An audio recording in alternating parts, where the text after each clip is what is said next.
lagi Detik Sore. Ya cuma hore-hore. Dan tentunya sore hari ini di hari Senin ya. Ya. Yang tadi kalau jalanan tuh tidak chaos, ramai lancar. Nah kita akan melihat juga traffic yang lain. Traffic Sore hari. perdagangan kalau ini ya. Perdagangan saham. Hari ini surprisingly ISG lagi-lagi. Kok pembawaannya kalem banget sih? Lagi bagus ya? Lagi seru banget ya? Lagi seru banget. Karena hari ini jujur ya tadi pagi tuh sampai siang gue ngeliat ISG udah mulai ini nih pada jual-jual ini kayaknya nih para profit taking. Ternyata pas buka sore ini wow dia melesat Menanjak. jauh ke Tuh. puncak asmara. Akan diriku terbawa. Kok gue gak tahu?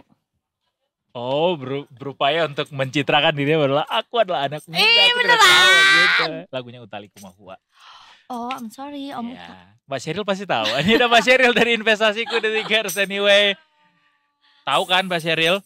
Nggak tahu. Ih masa nggak tahu Utha Likumahua? Nggak tahu. Itu yang lagunya Sesaat Kau Hadir nggak tahu? Kita angkatannya udah ke Berry Likumahua-nya. Oh iya benar bisa. Berry Likumahua tahu? Enggak. Enggak tahu juga. Beliau lebih ke Bernadia. Bernadia tahu ya? Nggak tahu. Kayaknya Kayaknya disuruh nyanyi. Iya, Takut disuruh iya, nyanyi bener, kalau bener, bilang bener, tahu. bener. Ya, lebih baik cari aman. lebih baik cari aman ya. Karena juga memang nggak ada subnya juga ya musik di sini. Ya. Betul. Iya. Iya. Jadi betul, gimana hari betul. Senin ini? Hari Seninnya Kak Sheryl dulu deh. How was your Monday so far? So far ternyata seru meskipun agak kurang tidur. Ternyata Nonton bola kedetik tuh kemarin. jadinya semangat, jadinya melek lagi. Tanpa minum kopi loh. Mbak Sheryl biasanya kalau tidur itu jam berapa? 11, 12. Rata-rata 11-12 ya? Okay. Itu tuh susah jadi orang dewasa ya. Kan katanya kalau orang dewasa itu harus tidurnya 6-8 jam kan. Supaya metabolismenya masih bisa tetap bagus Bagus lah, gitu. Betul. Soalnya orang dewasa tuh makin susah buat sampai tidur segitu. Bangunnya jam berapa kalau jam segitu? Jam 5. Wah tuh kan kurang. Iya, Kurang iya. bro. Ada Betul. peringatan buat kita. Kalau aku sih masih kuat ya. Pulang jam 10:30. Ngapain tuh? Bangunnya juga jam 1 Bangunnya siang jam ya. 1 siang ya. Ya. Baru habis itu jam 3 berangkat. Jalan siaran. telat dong. Tapi ini juga Yes. kuat nih, sekuat jiwa raga kita yang masih ditopang dengan sentimennya baik ya Mbak hari ini Mbak. Banyak yang baik ya. Oke. Nah, jadi kalau kita cermati memang sentimennya positif dari kenaikan harga komoditas energi. Memang kita lihat Timur Tengah Hizbullah ya kembali memanas lagi, sudah berlarut-larut, nggak kunjung reda juga ini sampai akhirnya harga komoditas energi kayak batu bara, minyak naik, lalu harga emas all time high, nggak hanya IHSG. Betul. Seperti itu, emas sudah menyentuh 2.600 US dollar per troy ounce. Ya, jadi memang kita lihat penopang IHSG di hari ini dari sektor energi, lalu juga dari sektor bahan baku karena dari emiten grup Barito yang kemarin baru keluar koreksi dari sentimen negatifnya Brent yang dibantah sama FTSE untuk keluar. Tapi kan emitennya juga memberikan surat balasan ke FTSE, menunjukkan pembelaan. Nah kita lihat meskipun brandnya masih ARB lagi hari ini, tapi induk-induk emiten Barito seperti TPIA, BRPT, Cuan, Petro ini kompak menguat sehingga lagi-lagi turut berkontribusi menopang IHSG sehingga bisa rebound. Kalau kita lihat opening tadi seperti Mas Edo katakan, sesi 1 seolah gap down tapi semakin mendekati penutupan IHSG-nya tuh akhirnya hijau dan lumayan hijaunya hampir 0,5%. Seperti itu Mas. Iya. IHSG hari ini ditutupnya di level 7775 ya Detikers. Naik 32 poin atau 0,42%. Itu ngaruh gak sih karena ini first day of the week gitu, jadinya di pagi-pagi mungkin belum pada bangun atau masih kayak weekly meeting, biasanya weekly meeting dulu. Bisa. Weekly meeting dulu nih Senin pagi gitu sampai akhirnya sore-sore baru ada Semangat upaya belanja. semangat belanja gitu. Upayanya jadinya menghijaunya justru di jam-jam mau tutup. Nah, ada kontribusinya juga, Mbak. Mm-mm. Memang kita lihat sentimennya masih wait and see karena di hari Jumat kemarin sebenarnya ada statement komentar dari petinggi The Fed yang justru melihat hal yang berbeda. Contohnya Mr. Christopher Waller, beliau pro nih kalau The Fed itu memangkas suku bunga tetap agresif di FOMC mendatang, entah di November atau di Desember. Tapi dari sisi lainnya yaitu Michelle Bowman, ia mengatakan kalau khawatir kalau The Fed kembali memangkas suku bunga secara agresif. Jadi Madam Michelle Bowman ini nggak benar-benar yakin sama proses inflasi Amerika yang terus menurun ya.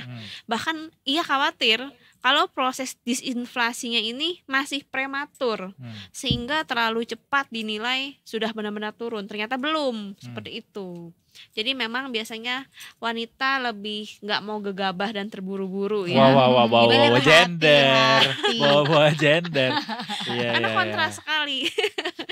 Karena perwakilannya memang satu cewek satu cowok juga. Anggota The Fed ini Iya kali sih. ini bertolak belakang komentarnya, tidak kompak. Nah, jadi dengan pandangan The Fed yang variatif tersebut membuat market di Asia seperti IHSG melihat-lihat dulu nih sentimennya dari China seperti apa, dari Jepang seperti apa, maksudnya dari regional Asia tuh seperti apa. Makanya dilihat wah regional Asia ternyata positif setelah dari China dan Taiwan dan sebagian bursa Asia lain baru balik dari festival libur, festival Mid Autumn Festival gitu ya. Jadi kita lihat memang ya betul juga seperti yang banyak katakan, pelaku pasar masih melihat-lihat dulu nih regional seperti apa, sehingga semakin mendekati penutupan semakin mantap penguatan IHSG-nya seperti itu. Itu tuh ternyata yang bikin strong ya. Tapi kalau dilihat dari sektoral hari ini apa aja Mbak yang berhasil menguat cukup tinggi? Oke, nah ini sudah penutupan, tinggal sisa pasar nego ya. Nah kita lihat sektor yang menopang penguatan IHSG hari ini secara poin ya, itu dari sektor keuangan. Penguatannya 0,95%. Nah, kita lihat memang meskipun di hari kemarin, hari Jumat, IHSG itu melemah sampai 2%, tapi investor asing tidak gentar untuk terus-menerus melakukan akumulasi net buy. Bahkan di hari Jumat kemarin, net buy-nya juga cukup besar. 600-an miliar rupiah seperti itu, cukup besar meskipun nggak sampai 1 triliunan, tapi itu angka yang baik di tengah IHSG melemah 2%, yang bahkan pelaku pasar domestik banyak yang panik gimana nih ARB nih saham-sahamnya, tapi asing masih tetap optimis. Nah, jadi kita lihat hari ini investor asing masih kembali masuk. Ini terrefleksikan dari sektor keuangan yang memang biasanya selalu menjadi favorit investor asing untuk masuk ke bursa saham kita.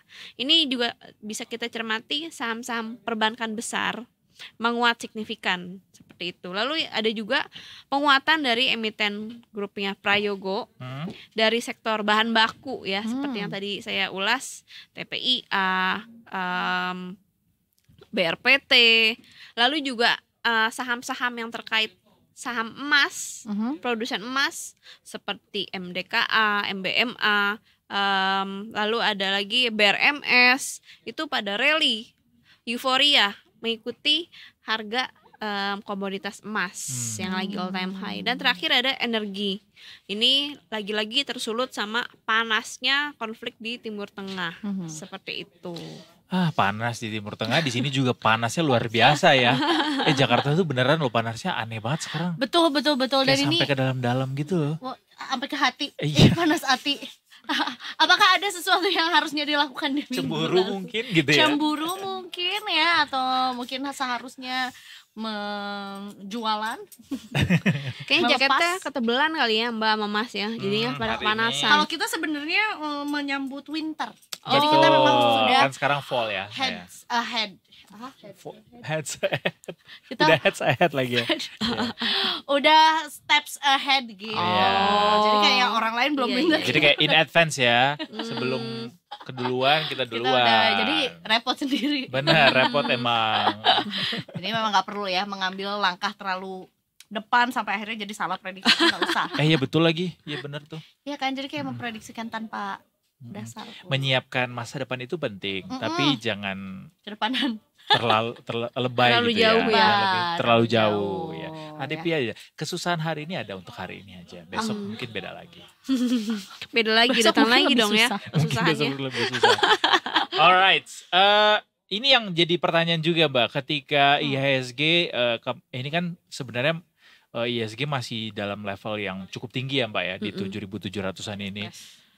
Makin dekat gitu ke 8.000. Tapi kalau boleh diproyeksi atau ada update mungkin dari investasiku, kira-kira kapan IHSG akan menyentuh level 8.000? Oke, nah kalau kita cermati, pekan ini tuh pekan yang sangat penting sebenarnya. Oh. Kenapa? Karena setelah dua anggota The Fed yang berbeda gender dan berbeda pandangan tersebut, pekan ini ditaburi sama banyak komentar dari para anggota The Fed tersebut. Contohnya, nanti malam aja ada 2 lagi pendapat dari 2 anggota The Fed yang berbeda. Jadi komentar-komentar tersebut akan sangat dicermati sama pelaku pasar. Apalagi nanti malam juga ada rilis data PMI manufaktur dan jasa di Amerika.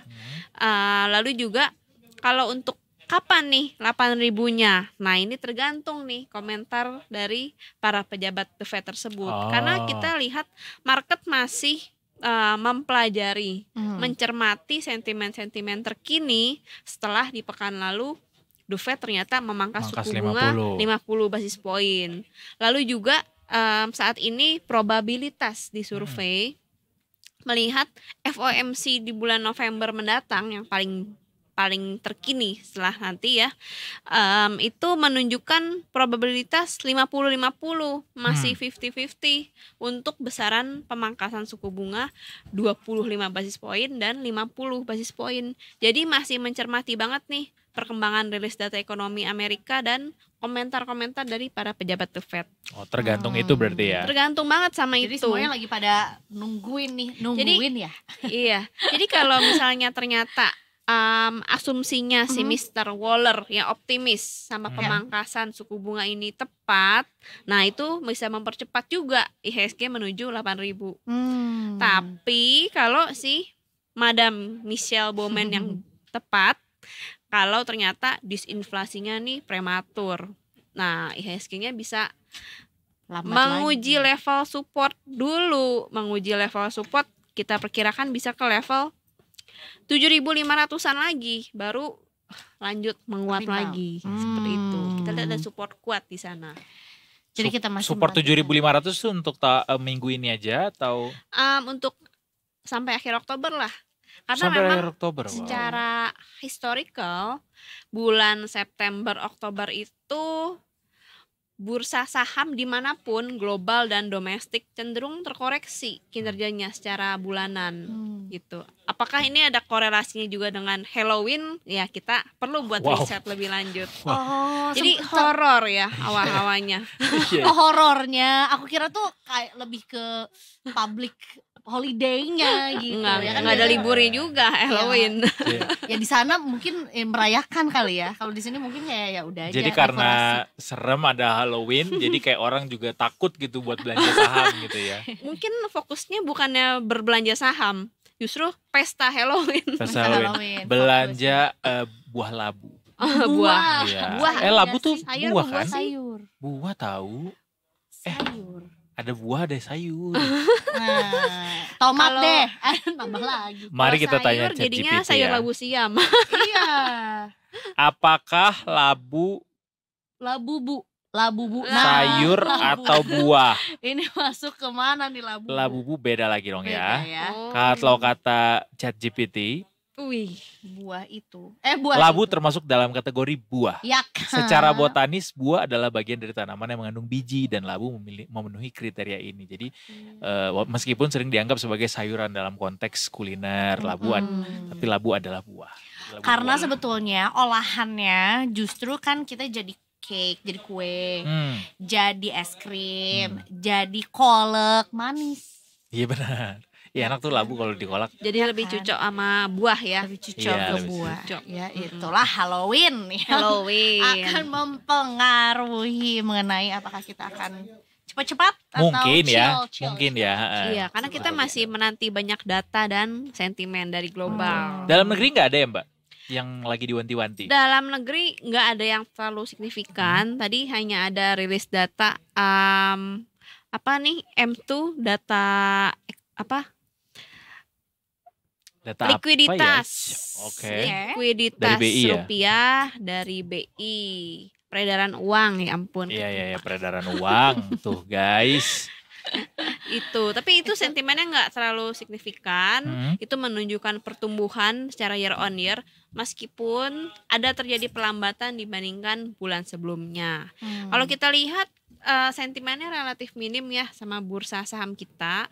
Lebih pengaruh sama sentimen harga komoditas, dari sentimen price action, soal reboundnya saham-saham grup Barito. Karena grup Barito memang punya posisi yang spesial terhadap indeks kita. Karena bobotnya tuh besar. Ya, besar sekali. Seperti itu. Makanya kenapa sepenting itu saat si brand tidak jadi masuk FTSE. Ya kita cermati lebih lanjut, ini akan seru juga. Seperti apa Setelah jawaban dia dikeluarinnya lagi ya. Iya, setelah ada respons lagi ya. Iya, setelah ada respons lagi. Kita tunggu komentar dari FTSE-nya juga. Apalagi kemarin juga sebetulnya perubahannya cepat banget setelah ditaruh, habis itu ditarik lagi dalam waktu 24 jam ya. Betul sekali. Itu dia yang sangat dicermati sama market juga. Selain dari komentar para pejabat The Fed nanti malam. The Fed, betul.